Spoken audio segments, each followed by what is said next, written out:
Hello विद्यार्थियों,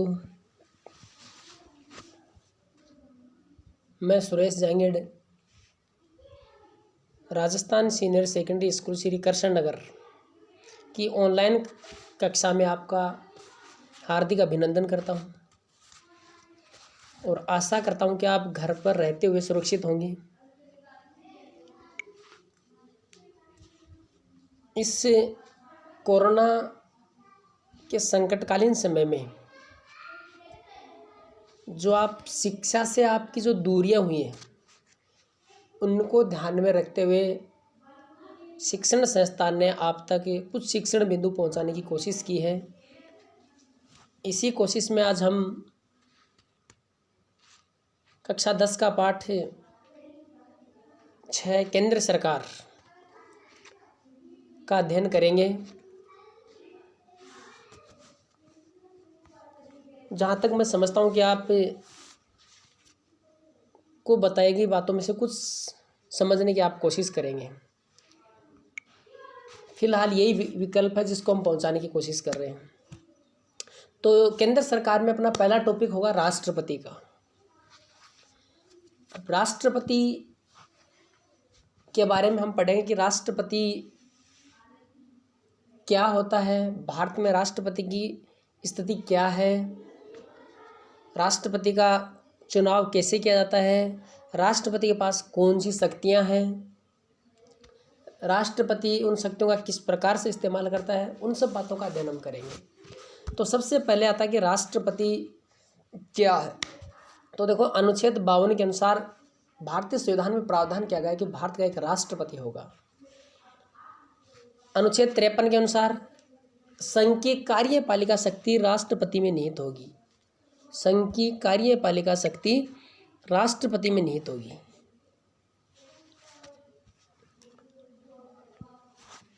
अपने यहाँ संघ का मतलब केंद्र, कार्यपालिका शक्ति यानी सरकार से संबंधित सारी शक्ति राष्ट्रपति में निहित होगी। लेकिन अपने यहाँ पर ब्रिटेन की संसदीय कार्य प्रणाली के तर्ज पर, या ये समझें कि ब्रिटेन में जो संसदीय व्यवस्थापिका को अपनाया गया, उसी प्रकार की संसदीय व्यवस्थापिका को यहाँ पर, इसी प्रकार की संसदात्मक शासन प्रणाली को यहाँ पर अपनाए जाने के कारण, इसी प्रकार की संसदात्मक शासन व्यवस्था को यहाँ पर अपनाए जाने के कारण अपने यहाँ पर राष्ट्रपति की सेम वही स्थिति है जो ब्रिटेन में वहाँ के राजा की है। कार्यपालिका का अध्यक्ष होता है राष्ट्रपति। कार्यपालिका, समस्त कार्यपालिका शक्ति राष्ट्रपति में निहित होती है, लेकिन नाम मात्र की। राष्ट्रपति सिर्फ सैद्धांतिक अध्यक्ष होता है, वास्तविक अध्यक्ष तो मंत्री परिषद और उसका अध्यक्ष प्रधानमंत्री होता है। अपने यहाँ राष्ट्रपति का चुनाव किस प्रकार से किया जाता है, राष्ट्रपति के पद पर किस व्यक्ति को चुना जाता है। तो राष्ट्रपति कौन सा व्यक्ति बन सकता है? हम सब बन सकते हैं, लेकिन हमारे अंदर ये योग्यता होनी चाहिए जो राष्ट्रपति बनने के लिए होती हैं। जैसे कि हमारी उम्र, या राष्ट्रपति बनने के लिए कोई भी उम्मीदवार यदि राष्ट्रपति बनना चाहता तो उसकी उम्र 35 वर्ष या उससे अधिक होनी चाहिए। वह भारत का नागरिक होना चाहिए। वह संसद का सदस्य बनने की योग्यता रखता हो और न्यायालय के द्वारा उसको दिवालिया पागल घोषित नहीं किया गया हो। वह सभी व्यक्ति राष्ट्रपति बन सकते हैं। तो ये राष्ट्रपति बनने के लिए योग्यताएं थी। इनमें से यदि हम एक का भी पालन करते हैं तो हम राष्ट्रपति, इनमें से यदि इन योग्यताओं का यदि हम पालन करते हैं तो राष्ट्रपति बनने की योग्यता रखते हैं। एक है कि राष्ट्रपति भारतीय संसद या राज्य विधानसभाओं के किसी भी सदन का सदस्य नहीं होगा। मतलब राष्ट्रपति बनने के लिए संसद के किसी सदन का या राज्य की विधानसभा के किसी सदन का सदस्य होना आवश्यक नहीं है, सदस्य नहीं होना चाहिए। तो ये तो राष्ट्रपति पद के लिए योग्यताएं थी। अब आता है कि राष्ट्रपति का निर्वाचन अनुच्छेद 54 के तहत किया जाता है। अनुच्छेद 54 के तहत राष्ट्रपति के निर्वाचन राष्ट्रपति का निर्वाचन किया जाता है। अनुच्छेद 55 के तहत राष्ट्रपति के निर्वाचन की रीतियां, निर्वाचन पद्धति का उल्लेख किस प्रकार से किया जाता है। तो राष्ट्रपति का निर्वाचन कौन करता है? राष्ट्रपति के निर्वाचन में संसद के दोनों सदनों के सदस्य शामिल होते हैं। संसद के दोनों सदनों के सदस्य शामिल होते हैं। निर्वाचित सदस्य जो मनोनीत किए जाते हैं वो सदस्य शामिल नहीं होते हैं। और उसके साथ साथ दिल्ली और पांडिचेरी जो विधानसभा है उनके सदस्य भी, निर्वाचित सदस्य इसमें शामिल होंगे। और राज्य की विधानसभाओं के निर्वाचित सदस्य, राज्य की विधानसभाओं के निर्वाचित सदस्य 20 में शामिल होंगे। और जिन संघ शासित क्षेत्रों की विधानसभाएं हैं उनके निर्वाचित सदस्य भी इनमें शामिल होंगे। तो इस प्रकार राष्ट्रपति के निर्वाचन में संसद के दोनों सदनों के निर्वाचित सदस्य और राज्य विधानसभा के निर्वाचित सदस्य शामिल होंगे। राज्य विधानसभा के निर्वाचित सदस्यों को शामिल करने के लिए संविधान में 17वां संवैधानिक संशोधन किया गया था 1992 में। उसके तहत क्या है, राज्य विधानसभा के सदस्यों को शामिल किया गया है। अब राष्ट्रपति के निर्वाचन की पद्धति कौन सी है? राष्ट्रपति के निर्वाचन की पद्धति, राष्ट्रपति का निर्वाचन किस पद्धति के द्वारा किया जाता है?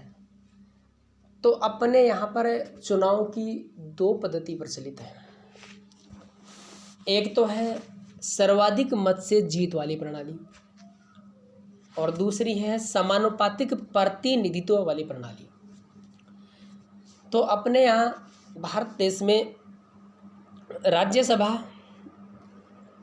और राष्ट्रपति और उपराष्ट्रपति के सदस्यों को चुनने के लिए समानुपातिक प्रतिनिधित्व वाली प्रणाली को अपनाया गया। बाकी सभी चुनावों में प्रधानमंत्री का हो, संसद के सदस्यों का हो, लोकसभा का हो, विधानसभा का हो, सरपंच का हो, डेलीगेट, जो भी अन्य कोई चुनाव है, उन सभी चुनावों में क्या है, सर्वाधिक मत से जीत वाली प्रणाली को अपनाया गया है। सिर्फ राष्ट्रपति और राज्यसभा के सदस्यों के चुनाव में सर्वाधिक समानुपातिक प्रतिनिधित्व वाली प्रणाली को अपनाया गया है। समानुपातिक प्रतिनिधित्व वाली प्रणाली का मतलब क्या है? समानुपातिक प्रतिनिधित्व वाली प्रणाली का मतलब है कि मतों के अनुपात में सीटें प्रदान की जाती हैं। यदि किसी उम्मीदवार ने मत 51% प्राप्त किए तो सीटें भी उसको 51% ही मिलेंगी। और सर्वाधिक मत वाली प्रणाली में मत और सीटों का अनुपात अलग अलग होता है। यदि किसी प्रत्याशी ने मत तो 20% ही प्राप्त किए हैं लेकिन वहाँ से सीट वो 100% प्राप्त कर सकता है। जैसे कि मान लीजिए कि किसी गांव के चुनाव में 5 प्रत्याशी खड़े हो गए सरपंच चुनाव में। अब एक प्रत्याशी ने 21% मत हासिल किए, एक ने 19 किए, एक ने 18 किए, एक ने 17 किए, कम करते गए। तो यहाँ पर कौन सा प्रत्याशी जीतेगा? 21% वाला। लेकिन मत उसको कितने मिल रहे हैं? सिर्फ 21% और सीट पूरी की पूरी एक ले गए। इसका मतलब 100% सीट ले गया। तो सर्वाधिक मत से जीत वाली प्रणाली में तो क्या है, वोटों और सीटों का अनुपात अलग अलग होता है। लेकिन समानुपातिक प्रणाली में क्या है, उसी प्रत्याशी को विजय घोषित किया जाता है जो कुल मतों का 51% वोट हासिल करता है। यहाँ और सर्वाधिक मत से जीत वाली प्रणाली में कुल मतों का 51% वोट हासिल करना आवश्यक नहीं है। वहाँ पर तो सिर्फ अन्य प्रत्याशियों से एक मत अधिक प्राप्त करना आवश्यक है। तो इस प्रकार अपने यहाँ राष्ट्रपति के चुनाव में समानुपातिक प्रतिनिधित्व वाली प्रणाली को अपनाया गया है और एकल संक्रमणीय मत प्रणाली को अपनाया गया है। एकल संक्रमणीय मत पद्धति के माध्यम से राष्ट्रपति के चुनाव किए जाते हैं। एकल संक्रमणीय का मतलब एक श्रृंखला में वोट डाले जाते हैं। प्राथमिकता के आधार पर वोटों की गिनती की जाती है कि प्रथम पसंद के वोट किस उम्मीदवार को ज़्यादा मिले, द्वितीय पसंद के किसको मिले। तो प्रथम पसंद के वोट जिस उम्मीदवार को ज़्यादा मिलते हैं और कुल मतों का 51% यदि प्राप्त हो जाता है तो उसको विजय घोषित कर दिया जाता है।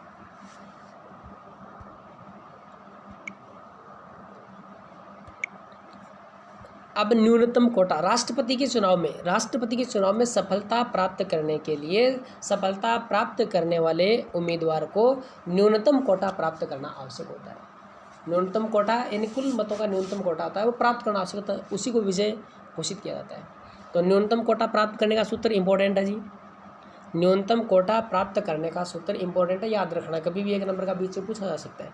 तो न्यूनतम कोटा का सूत्र क्या है? न्यूनतम कोटा बराबर डाले गए मतों की संख्या भाग निर्वाचित होने वाले उम्मीदवारों की संख्या प्लस 1, कोष्टक के बाहर प्लस 1। तो उसमें क्या कि न्यूनतम कोटा निकाला जा सकता है। ये सूत्र याद रखना। अब राष्ट्रपति का निर्वाचन की प्रक्रिया हो गई, निर्वाचन प्रणाली हो गई, और न्यूनतम कोटा याद हो। न्यूनतम कोटा जरूर याद रखना, न्यूनतम कोटा बराबर डाले गए मतों की संख्या प्लस डाले गए मतों की संख्या भाग निर्वाचित होने वाले उम्मीदवारों की संख्या प्लस 1, कोष्टक, फिर कोष्टक के बाहर प्लस 1, न्यूनतम कोटा निकल आएगा। अब राष्ट्रपति को हटाने की प्रक्रिया का नाम। राष्ट्रपति का चुनाव अप्रत्यक्ष जनता के द्वारा अप्रत्यक्ष रूप से किया जाता है, क्योंकि निर्वाचक मंडल के द्वारा होता है। अब इसको हटाने की प्रक्रिया जनता द्वारा प्रारंभ की जाती है? नहीं, इसको हटाने की प्रक्रिया भी संसद से प्रारंभ की जाती है, और संसद के 2 सदन होते हैं, लोकसभा और राज्यसभा। तो अब प्रश्न ये उठता है कि राष्ट्रपति को हटाने के लिए क्या लोकसभा से महाभियोग प्रस्तावित किया जाता है या राज्यसभा से? तो इसमें कोई प्रतिबंध नहीं है, इसमें कोई प्रतिबंध नहीं है। राष्ट्रपति को हटाने की प्रक्रिया लोकसभा से भी प्रारंभ की जा सकती है और राज्यसभा से भी प्रारंभ की जा सकती है, दोनों सदनों में से किसी में भी प्रारंभ की जा सकती है। लेकिन महाभियोग से हटाने के लिए अगर किसी राष्ट्रपति को महाभियोग प्रक्रिया के माध्यम से हटाया जा रहा है तो 14 दिन पहले उसको सूचना देनी आवश्यक होगी कि हम आपके खिलाफ महाभियोग प्रस्ताव ला रहे हैं। किसी राष्ट्रपति के खिलाफ महाभियोग प्रस्ताव कब लाया जाता है? यदि वह अपने पद का सही उपयोग नहीं कर रहा होता है या फिर संविधान में बनाए गए उपबंधों का दुरुपयोग कर रहा होता है, तब उसके खिलाफ महाभियोग प्रक्रिया को जारी किया जाता है। महाभियोग प्रक्रिया का अनुच्छेद भी यदि पूछ लिया जाए, इंपॉर्टेंट है, याद रखना कि राष्ट्रपति के खिलाफ महाभियोग प्रक्रिया अनुच्छेद 61 के अनुसार महाभियोग प्रक्रिया को लाया जाता है। ये अनुच्छेद संविधान में लिखे गए हैं। कुल जो मूल अनुच्छेद वो 395, 12 अनुसूचियाँ संविधान में, 100 से अधिक संशोधन किए जा चुके हैं। तो महाभियोग के माध्यम से इसका राष्ट्रपति का कार्यकाल कितने वर्ष का है? 5 वर्ष का। अपने यहाँ राष्ट्रपति का कार्यकाल कितने वर्ष का है? 5 वर्ष का है। लेकिन 5 वर्ष से पहले भी राष्ट्रपति को हटाया जा सकता है, ऐसा भी संविधान में प्रावधान है। लेकिन कौन सी प्रक्रिया के माध्यम से? महाभियोग प्रक्रिया के माध्यम से। अब महाभियोग कैसे लाया जाता है? संसद के किसी भी सदन से महाभियोग को प्रारंभ किया जा सकता है।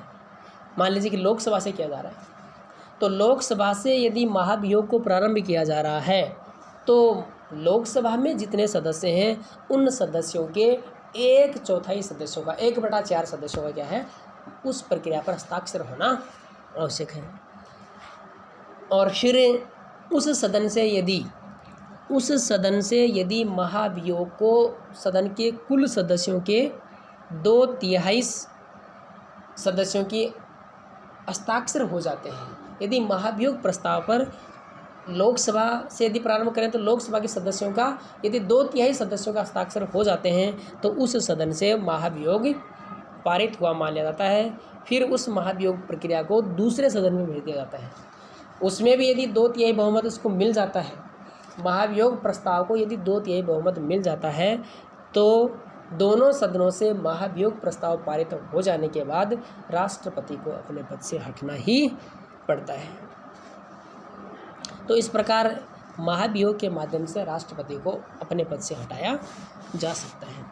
तो ये तो निर्वाचन प्रक्रिया है राष्ट्रपति की, कि राष्ट्रपति का निर्वाचन एक निर्वाचक मंडल के द्वारा किया जाता है। कितने वर्षों के लिए? 5 वर्षों के लिए। योग्यता बताई मैंने। निर्वाचन की प्रक्रिया पद्धति कौन सी है? समानुपातिक प्रतिनिधित्व वाली पद्धति के माध्यम से एक श्रृंखला में मतों की गिनती की जाती है। एकल संक्रमणीय मत प्रणाली के द्वारा उसका चुनाव किया जाता है। और कार्यकाल 5 वर्ष का, लेकिन समय से पहले भी हटाया जा सकता है। कौन सी स्थिति में? संवैधानिक उपबंधों का दुरुपयोग करने की स्थिति में और पद का दुरुपयोग करने की स्थिति में उसको हटाया जा सकता है। अब आता है राष्ट्रपति की शक्तियाँ। राष्ट्रपति की शक्तियाँ यानी कार्य। राष्ट्रपति के पास नाम के संपूर्ण कार्य अपने देश में नाम के कौन करता है? राष्ट्रपति करता है। लेकिन वास्तविक रूप से उन शक्तियों का इस्तेमाल कौन करता है? प्रधानमंत्री और उसके मंत्री परिषद, क्योंकि अपने यहाँ संसदात्मक शासन व्यवस्था को अपनाया गया है और संसदात्मक शासन व्यवस्था के तहत संपूर्ण शक्ति संसद के पास होती है। संसद के पास तो होती है, संसद कार्यपालिका संसद के प्रति उत्तरदायी होती है, लेकिन संसदात्मक शासन व्यवस्था भी ब्रिटेन की तर्ज पर अपनाए जाने के कारण वास्तविक शक्ति प्रधानमंत्री को प्रदान की गई। प्रधानमंत्री और उसकी मंत्री परिषद को सौंपी गई है। राष्ट्रपति को जिस प्रकार ब्रिटेन में राजा है उसी प्रकार से भारत में राष्ट्रपति है, सिर्फ नाम की शक्ति दी गई है। इसीलिए कहा जाता है कि राष्ट्रपति नाम मात्र कार्यपालिका का नाम मात्र या संवैधानिक अध्यक्ष होता है, वास्तविक अध्यक्ष प्रधानमंत्री और मंत्री परिषद होती है।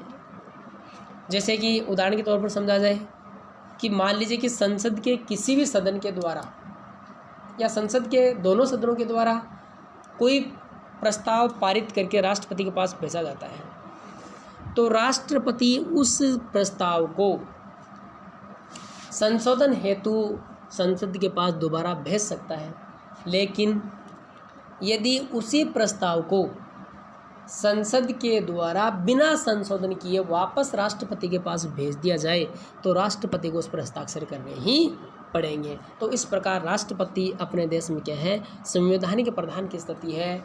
जो वास्तविक प्रधान है, वास्तविक अध्यक्ष है, वो मंत्री परिषद और उसका अध्यक्ष प्रधानमंत्री है। तो अब राष्ट्रपति की शक्तियों का अध्ययन करेंगे। राष्ट्रपति के पास दो प्रकार की शक्ति है, एक तो सामान्य परिस्थितियों में उसकी शक्ति और एक संकटकालीन परिस्थितियों में राष्ट्रपति की शक्ति। संकटकालीन परिस्थितियों में राष्ट्रपति के पास जो शक्ति होती है वो ज़्यादा प्रभावी होती है और सामान्य परिस्थितियों में उसकी शक्ति है ही। जैसे कि पहली उसकी शक्ति है कार्यपालिका शक्ति। कार्यपालिका शक्ति या प्रशासनिक शक्ति एक ही बात है, चाहे तो कार्यपालिका शक्ति बोल दो चाहे प्रशासनिक शक्ति बोल दो, एक ही बात है। अब कार्यपालिका शक्ति में कौन सी शक्तियाँ आएंगी, प्रशासनिक शक्ति में कौन सी शक्तियाँ आएंगी? नियुक्ति से संबंधित कि राष्ट्रपति किन किन की नियुक्ति करता है वो आएंगी। तो राष्ट्रपति किन किन की नियुक्ति करता है? मोटे तौर पर प्रधानमंत्री की नियुक्ति राष्ट्रपति करता है, मंत्री परिषद के मंत्रियों की नियुक्ति राष्ट्रपति करता है, और सर्वोच्च न्यायालय और उच्च न्यायालय के न्यायाधीशों की नियुक्ति राष्ट्रपति करता है, लोक सेवा आयोग के अध्यक्ष और सदस्यों की नियुक्ति राष्ट्रपति करता है, और लोकसभा में 2 सदस्य और राज्यसभा में 12 सदस्यों की नियुक्ति राष्ट्रपति करता है। तीनों सेनाओं के सेना अध्यक्षों की नियुक्ति भी राष्ट्रपति करता है। किसी भी राज्य में राज्यपाल की नियुक्ति भी राष्ट्रपति के द्वारा की जाती है। कहने का मतलब कि राष्ट्रपति के द्वारा विभिन्न प्रकार की नियुक्तियां की जाती हैं जो उसकी कार्यपालिका शक्ति या प्रशासनिक शक्तियों के अधीन आती हैं। जैसे कि मैंने अभी बताया आपको कि प्रधानमंत्री की नियुक्ति राष्ट्रपति के द्वारा की जाती है। प्रधानमंत्री की सलाह से अन्य मंत्रियों की नियुक्ति भी राष्ट्रपति के द्वारा की जाती है। राज्यपाल की नियुक्ति की जाती है। महालेखा परीक्षक की नियुक्ति भी, जो महालेखा परीक्षक केंद्र स्तर पर होता है उसकी नियुक्ति भी राष्ट्रपति के द्वारा की जाती है। संघीय लोक सेवा आयोग के अध्यक्ष और सदस्यों की नियुक्ति भी राष्ट्रपति के द्वारा की जाती है। विदेशी राजदूतों की नियुक्ति, विदेशी राजदूत जो विदेशों में नियुक्त किए जाते हैं उनकी नियुक्ति भी राष्ट्रपति के द्वारा की जाती है। तो इस प्रकार प्रशासनिक शक्ति में पहली शक्ति थी उसकी नियुक्ति से संबंधित शक्ति। अब दूसरी शक्ति है कि संसद के दोनों सदनों की संयुक्त बैठक की अध्यक्षता, संयुक्त बैठक बुलाना, अध्यक्षता नहीं, संसद के दोनों सदनों की संयुक्त बैठक अनुच्छेद 108 के अनुसार। दोनों सदनों की संयुक्त बैठक कब बुलाई जाती है, कौन सी परिस्थिति में बुलाई जाती है? यदि किसी विषय पर, यदि किसी विधेयक को लेकर दोनों सदनों में मतभेद की स्थिति उत्पन्न हो जाती है तो उस समय राष्ट्रपति अनुच्छेद 108 के तहत दोनों सदनों की संयुक्त बैठक बुला सकता है। बुलाने का अधिकार राष्ट्रपति का है, लेकिन उसकी अध्यक्षता कौन करेगा? दोनों सदनों के संयुक्त बैठकों की अध्यक्षता भी लोकसभा अध्यक्ष के द्वारा की जाती है। तो दूसरी शक्ति उसकी कौन सी होगी कार्यपालिका में? संसद के दोनों सदनों की संयुक्त बैठक बुलाता है, और नियंत्रक और महालेखा परीक्षक की शक्तियों से संबंधित नियमों का निर्माण भी नियंत्रक व महालेखा परीक्षक, जो लेखों का परीक्षण करता है, जो नियंत्रण करने वाला, तो उनकी शक्तियों से संबंधित क्या है? नियमों का निर्माण भी राष्ट्रपति के द्वारा ही किया जाता है। फिर तीसरी शक्ति प्रशासनिक कौन सी? उसकी पहली नियुक्ति संबंधी होगी, दूसरी संयुक्त बैठक की होगी, तीसरी वैदेशिक संबंधों का संचालन, यानी विदेशों से जो संबंध बनाए जाते हैं, विदेशों के साथ जो संधियाँ की जाती हैं, विदेशों के साथ जो संबंध बनाए जाते हैं, विदेशों के साथ जो संधियाँ की जाती हैं, वो भी राष्ट्रपति के नाम पर ही किए जाते हैं, वो भी राष्ट्रपति ही करता है। तीनों सेनाओं के सेनापतियों की नियुक्ति बता चुका हूँ, उनकी नियुक्ति भी राष्ट्रपति करता है। तो इस प्रकार कार्यपालिका प्रशासनिक शक्ति में उसकी कौन कौन सी शक्तियाँ हुई? नियुक्ति से संबंधित शक्ति, दोनों सदनों की संयुक्त बैठक, और वैदेशिक संबंधों का संचालन से संबंधित शक्ति। वैदेशिक संबंधों का संचालन भी राष्ट्रपति के द्वारा ही किया जाता, उसी के नाम पर होता है, प्रधानमंत्री करता है उसमें। अब दूसरी नंबर की उसकी शक्ति आती है विधायी शक्ति। विधायी का मतलब कानूनी शक्ति। कानूनी शक्ति या विधायी शक्ति है, एक ही बात है। अब कानून से संबंधित कौन कौन सी शक्तियाँ उसके पास हैं? कानून से संबंधित पहली शक्ति उसकी हो गई संसद का अधिवेशन बुलाने और अधिवेशन का सत्रावसान स्थगित करने का अधिकार राष्ट्रपति के पास में होता है। अधिवेशन को स्थगित करने का अधिकार तो पीठासीन अधिकारी यानी लोकसभा अध्यक्ष के पास ही होता है। तो पहली शक्ति उसकी कौन सी होती है? संसद का अधिवेशन बुलाने और संसद के अधिवेशन को समय से पहले भंग करने की शक्ति भी राष्ट्रपति के पास ही है। समय से पहले भंग करने की शक्ति भी राष्ट्रपति के पास ही है। यानी लोकसभा का कार्यकाल वैसे तो 5 वर्ष का होता है, लेकिन उसको समय से पहले भी भंग किया जा सकता है। किसके कहने पर? प्रधानमंत्री के परामर्श पर, प्रधानमंत्री के कहने पर राष्ट्रपति लोकसभा को समय से पहले भी भंग कर सकता है। दूसरी उसकी शक्ति है वो कौन सी है?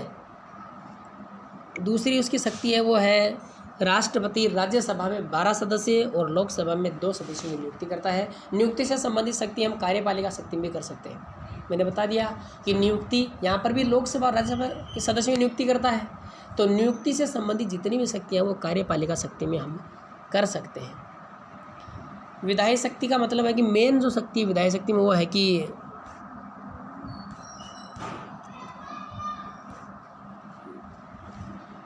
विधायी शक्ति में मेन है कि कोई विधेयक कानून का रूप कब ग्रहण करता है। कानून निर्माण संबंधी विधेयक को हम सामान्य विधेयक कहते हैं, और सामान्य विधेयक संसद के किसी भी सदन से सामान्य विधेयक बनाने की प्रक्रिया प्रारंभ की जा सकती है। संसद के दोनों सदनों के द्वारा विधेयक को अंतिम रूप से स्वीकार कर देने के बाद राष्ट्रपति की अनुमति से ही, अनुच्छेद 111 के अनुसार राष्ट्रपति की अनुमति से ही वो विधेयक कानून का रूप ग्रहण करता है। तो मेन शक्ति विधायी शक्ति में कौन सी है? किसी भी विधेयक को कानून में बदलने के लिए राष्ट्रपति के हस्ताक्षर होने आवश्यक है। तीसरी शक्ति में हम देखेंगे राष्ट्रपति के पास कानूनी शक्ति में है वीटो पावर, यानी निषेधाधिकार की शक्ति। राष्ट्रपति क्या कर सकता है? मैंने बताया कि राष्ट्रपति संसद के द्वारा पारित किसी भी विधेयक के ऊपर वीटो पावर का इस्तेमाल कर सकता है। वीटो पावर का मतलब है निषेधाधिकार, और निषेधाधिकार का मतलब है मना करने की शक्ति। यानी राष्ट्रपति के पास क्या है? संसद द्वारा पारित कोई भी विधेयक के ऊपर हस्ताक्षर करने से वो मना कर सकता है, लेकिन यह शक्ति भी उसकी सीमित है। मैंने बताया कि संसद द्वारा पारित विधेयक में यदि कोई त्रुटि पाई जाती है तो राष्ट्रपति उसमें संशोधन के लिए संसद के पास दोबारा भेज सकता है, और संसद यदि चाहे तो उस विधेयक में बिना संशोधन के वापस राष्ट्रपति के पास भेज सकती है, और राष्ट्रपति को उस पर हस्ताक्षर करने ही होते हैं। तो इस प्रकार राष्ट्रपति का जो वीटो पावर है वो भी सीमित है।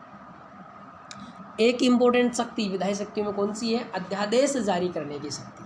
अध्यादेश अधि प्लस आदेश, यानी जब संसद का अधिवेशन नहीं चल रहा होता है, जब संसद का अधिवेशन नहीं चल रहा होता है और यदि देश को उस समय कानून की ज़रूरत पड़ जाती है, यदि देश को उस समय कानूनों की अति आवश्यकता हो जाती है, तो ऐसी परिस्थिति में राष्ट्रपति द्वारा जारी किए गए फरमान या आदेश ही अध्यादेश कहलाते हैं।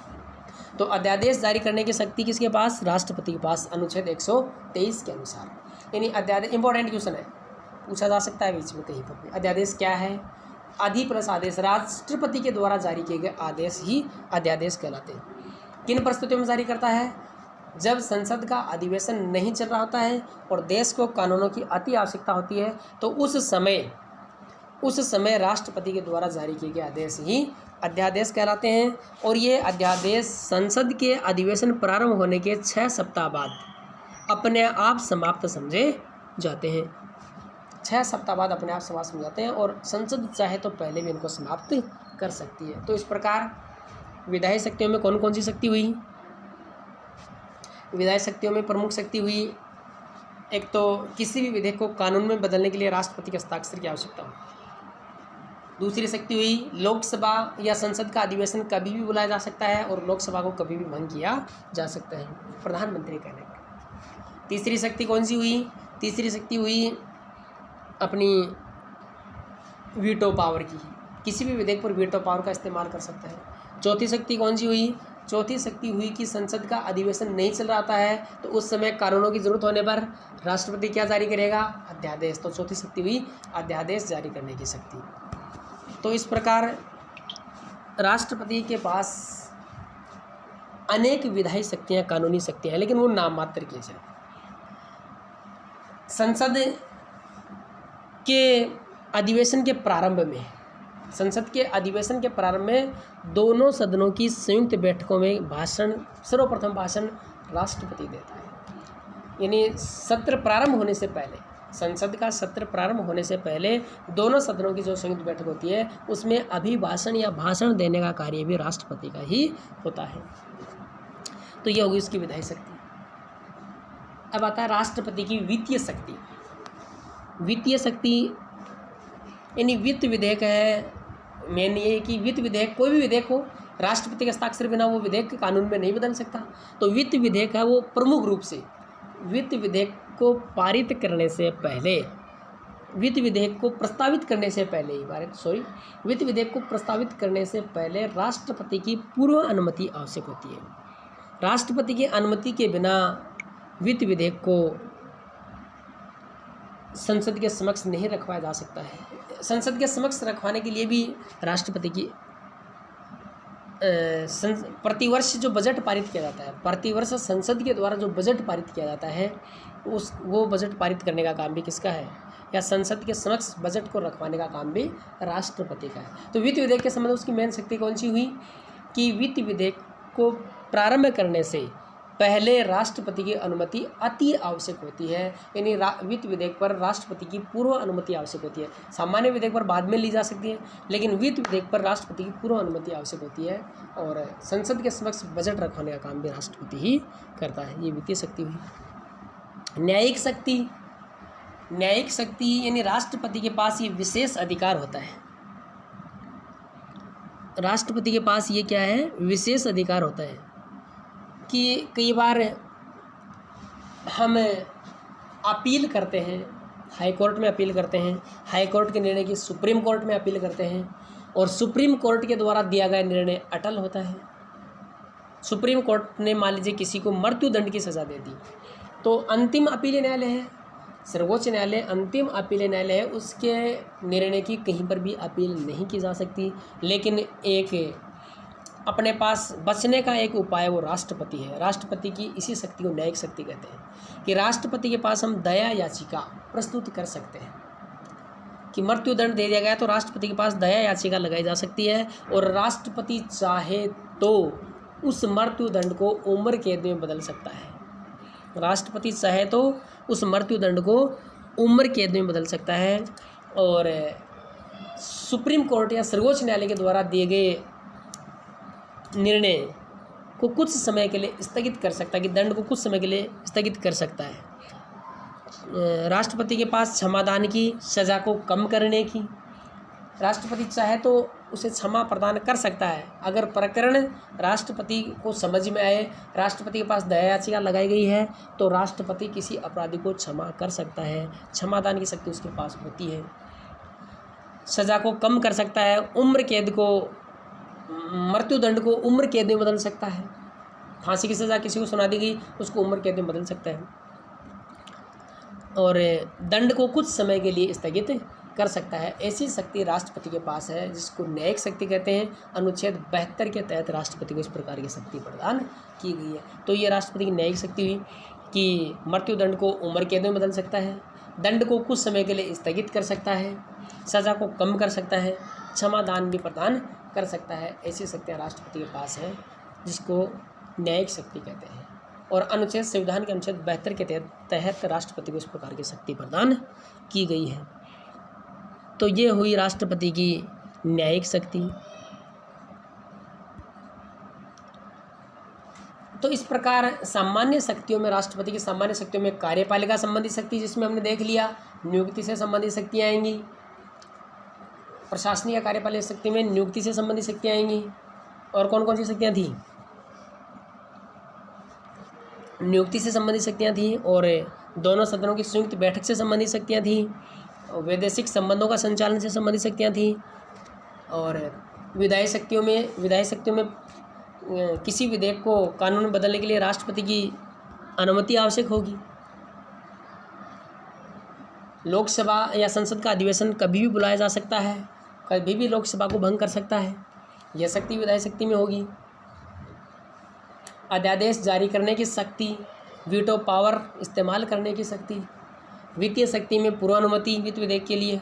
न्यायिक शक्ति में क्षमादान की, सज़ा को कम करने की, सज़ा को स्थगित करने की, मृत्युदंड को उम्र कैद में बदलने की जैसी शक्तियाँ प्रमुख हैं। तो ये थी उसकी सामान्य शक्ति। अब संकटकालीन शक्ति आएंगी, जिनका अध्ययन हम अगले शिक्षण बिंदु में करेंगे। धन्यवाद। आशा करता हूँ कि मेरे द्वारा जो शिक्षण बिंदु आप तक पहुँचाने की कोशिश की गई है, उसको आप पढ़ भी सकते हैं और सुन भी सकते हैं। तो पढ़कर और सुनकर आप क्या करेंगे, उस पर अमल करके आप उसको समझने की कोशिश करेंगे। घर बैठे आप शिक्षा का अध्ययन करने की, या घर बैठे आप सामाजिक विज्ञान के चैप्टर का अध्ययन करने की कोशिश करेंगे। शिक्षण संस्थान के द्वारा आपके लिए जो प्रयास किया जा रहा है, उसमें आपका भी यदि सहयोग होगा तो आप घर बैठे शिक्षा प्राप्त कर सकते हैं। धन्यवाद।